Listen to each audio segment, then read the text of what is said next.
نحمدہ و نصلی علی رسولہ الکریم بسم اللہ الرحمن الرحیم الحمدللہ خالق السماوات والارضین والصلاة والسلام علی سیدنا محمد وعلی آلہ واصحابہ واہل بیتہ اجمعین۔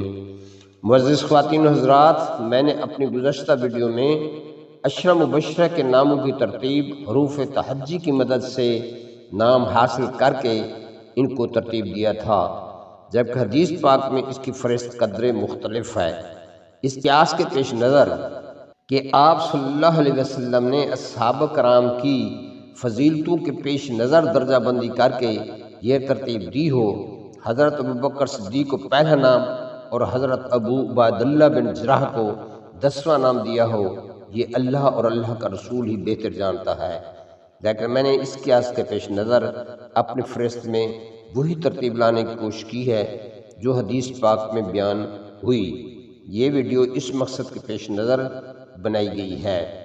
آپ کو اس ویڈیو میں بتانا ضروری سمجھتا ہوں، حروف تہجی کی مدد سے نام حاصل کر کے لکھے جانے والے 6 صحابہ کرام کی فہرست یوں بنی تھی۔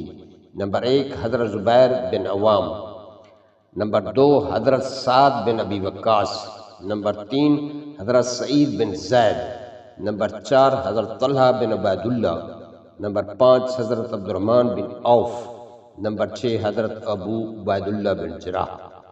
اب اس ترتیب میں تھوڑی سی ترمیم کر کے حدیث کے مطابق ترتیب دیتے ہیں۔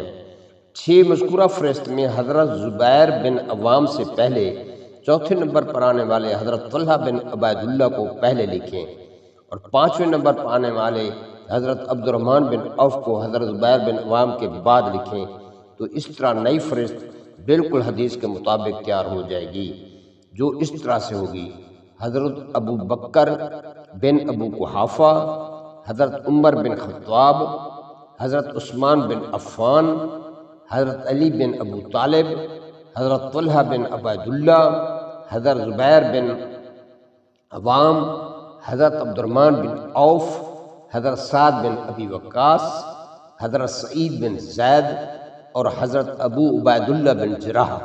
یہ فہرست بالکل اس ترتیب کے ساتھ ہے جس ترتیب سے آپ صلی اللہ علیہ وآلہ وسلم نے نام لیے تھے۔ اب میں آپ کی خدمت میں حدیث پاک پڑھتا ہوں۔ ابو بکر فی الجنہ و عمر فی الجنہ و عثمان فی الجنہ و علی فی الجنہ و طلحہ فی الجنہ و زبیر فی الجنہ و عبد الرحمن بن عوف فی الجنہ و سعد بن ابی وقاص فی الجنہ، سعید بن زید فی الجنہ و عبیداللہ بن جراح فی الجنہ۔ یہ ترمذی شریف کی حدیث نمبر 3747 ہے۔ امید کرتا ہوں کہ میری آج کی کاوش کا مقصد سمجھ گئے ہوں گے، اس لیے آج کی ویڈیو ختم کرتا ہوں۔ اللہ نے چاہا تو اپنی نئی ویڈیو کے ساتھ جلد حاضر خدمت ہوں گا، تب تک مجھے دیجیے اجازت، اپنا رکھیے گا خیال۔ امید کرتا ہوں کہ میری آج کی ویڈیو آپ لوگوں کو پسند آئی ہوگی، اس لیے میرے چینل بانگ جرس کو سبسکرائب، لائک اور شیئر کرنے میں ہرگز تکلف نہ کیجیے۔ اللہ ہم سب کا حامی و ناصر ہو۔ آپ کی دعاؤں کا طالب مہر فیض محمد۔ شکوہ ظلمت شب سے تو کہیں بہتر تھا، شکوہ ظلمت شب سے تو کہیں بہتر تھا، اپنے حصے کی کوئی شمع جلاتے جاتے، والسلام علی نگہبان۔